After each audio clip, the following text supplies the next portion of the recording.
Сайн байцгаана уу? Би Энерс хэсгийн захирал Алтан цэцэг байна. Өнөөдөр та бүхэнд би 2024 оны 4-р улирлын хэрэглэгчийн итгэлийн индексийн судалгааны үр дүнгээс танилцуулъя. Хэрэглэгчийн итгэлийн индекс 4-р улиралд 104.7 гэж үнэлэгдлээ. За энэ нь өмнөх улирлынхаа түвшингээс 10.1 пунктээр буурсан байна. За харин жилийн өмнөх түвшингээс 16.7 пунктээр өндөр байна. Энэ улиралд өнөөгийн байдлын үнэлэмж 0.8 пунктээр өсөж, харин ирээдүйн хүлээлт 13.6 пунктээр буурсан байна. За өнөөгийн байдлын үнэлэмжийн хувьд бол бизнесийн нөхцөл байдал буурсан, баг зэрэг муудсан гэж хэрэглэгчид үзэж байна. За харин ажлын олдцын хувьд бол сайжирсан гэсэн юм үнэлгээтэй байна.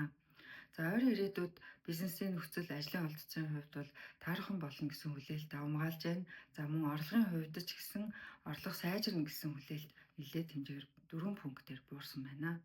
Бүс нутгаар хэрэглэгчийн итгэлийн индексийг үнэлдэг. Тэгэхээр энэ хэрэглэгчийн итгэлийн индекс маань жилийн өмнөхтэйгээ харьцуулахад Улаанбаатар болон Төвийн бүсэд бол нэлээд сайжирсан байна. Харин Хангаан бүсэд баг зэрэг сайжирсан, Зүүн болон Баруун бүсэд буурсан юм үр дүн гарчээ. Энэхүү судалгааныхаа хүрээнд бид хэрэглэгчдийн удаан эдэлгээтэй бүтээгдэхүүний эрэлтийг танддаг байгаа.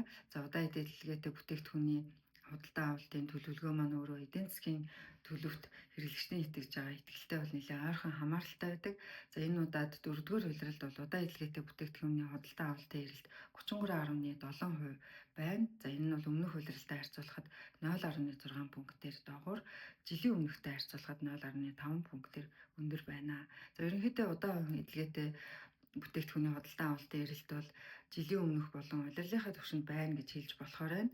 За доторх бүтцийг нь аваад үзэх юм бол автомашин, аялал жуулчлал болон зээлийн эрэлт бол буурахаар, харин жилийн өмнөхөөс эд тогшил цахилгаан барааны эрэлт бол өссөн ийм үр дүн гарлаа.